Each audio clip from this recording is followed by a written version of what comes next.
నమస్తే జనబేరి న్యూస్ కి స్వాగతం. టిటిడి చైర్మన్ బిఆర్ నాయుడుని తన క్యాంపు కార్యాలయంలో బెంగళూరుకి చెందిన సుయుగ్ వెంచర్స్ ఎల్ఎల్పి కంపెనీ వారు కలిసి టిటిడి ఎస్వి అన్నప్రసాదం ట్రస్ట్ కు 1.5 కోట్ల విరాళంగా అందజేశారు. చైర్మన్ కు విరాళం చెక్కును కంపెనీ చైర్మన్ యతీష్ సూరినేని అందజేశారు. కార్యక్రమంలో శ్రీవారి ఆలయ డిప్యూటీ ఈవో లోకనాథం తదితరులు పాల్గొన్నారు.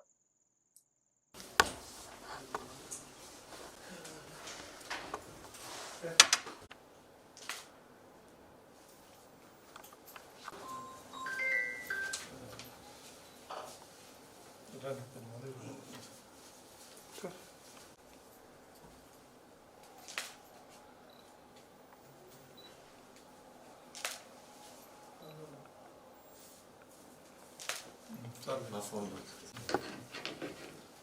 బాగా